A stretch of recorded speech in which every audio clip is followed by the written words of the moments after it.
Ja, 1988. Ich war 31 Jahre alt und bekam Windpocken, eine Kinderkrankheit, aber ich hatte früher niemals gehabt.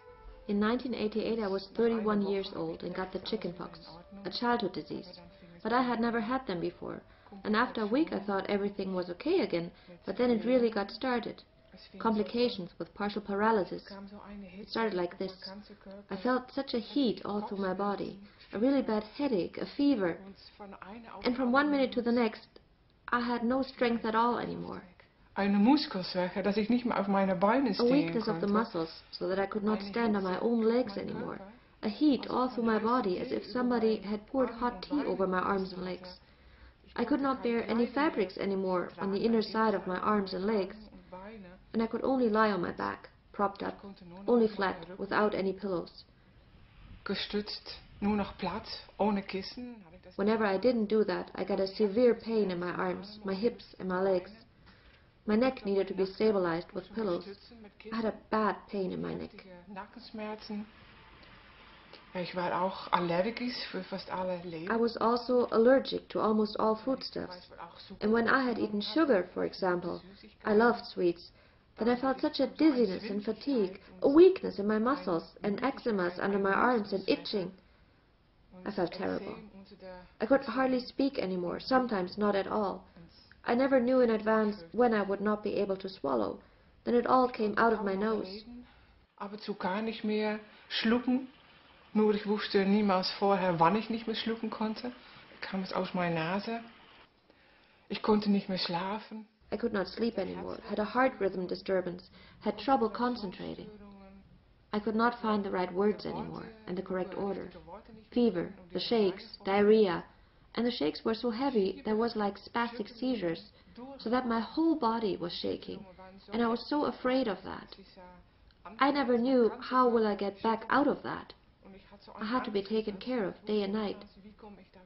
I could not wash myself anymore. I could not feed myself anymore. Others then had to do that. Ich konnte mich nicht mehr waschen.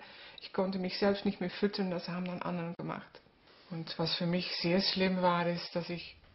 What was very bad for me, I was mentally very clear in my head. I could hear everything very well, but I could not express myself. And that was so incredibly terrible for me. When people sit next to your bed, they talk about you. They think you're mentally not clear in the head anymore. And I was clear in the head. But I could not give them a response. That was really pure hell for me. And during that time, I often thought, yeah, I don't want to live like that anymore. Or, I can't take it anymore. Even though I really wanted to live deep down inside.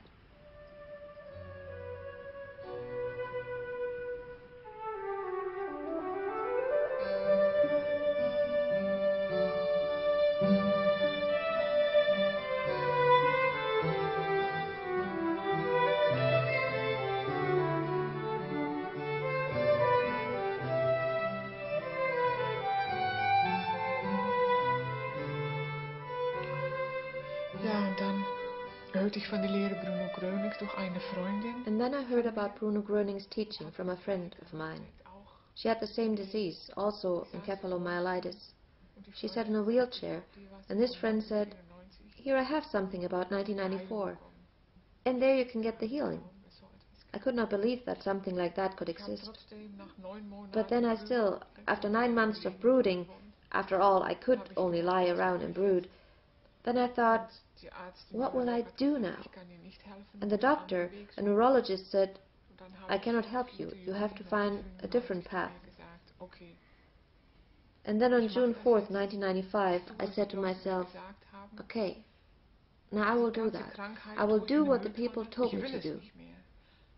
This whole disease I will put into a trash can. I don't want it anymore. I must admit I was afraid of all that. I needed courage.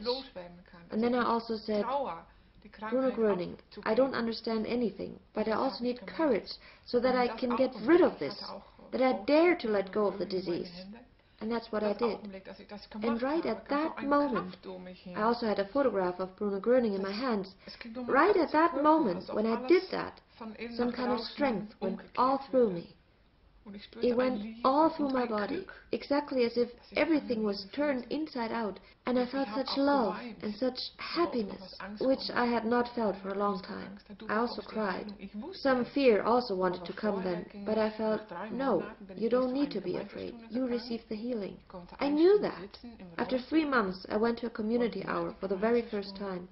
I could sit in the wheelchair for a whole hour, and after the community hour, I could walk down the stairs for the very first time, after 7.5 years.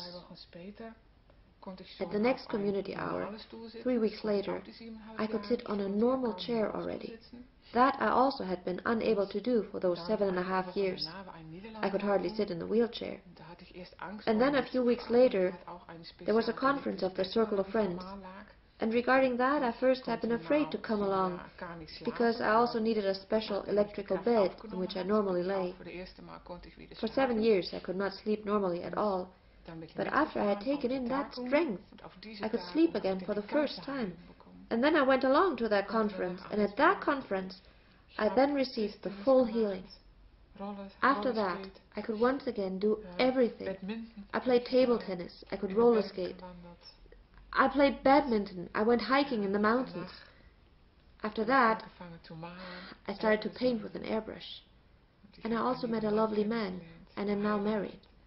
I could take professional training. I went to a technical college. In the past I had used to do something in the media business, and now I had the feeling, not that anymore. Now I've become a photographer. A photographer for pictures of babies and children. And of course I also take photos at weddings and of landscapes, and I love it. And I help out in the Circle of Friends, together with my husband. I became a very happy person. And I have, once I could eat everything again, gained a lot of weight. I can eat sugar again and everything. I don't have to mind that anymore, and can simply do whatever I want, just like a normal person. And I am very happy. Ik ben zeer gelukkig.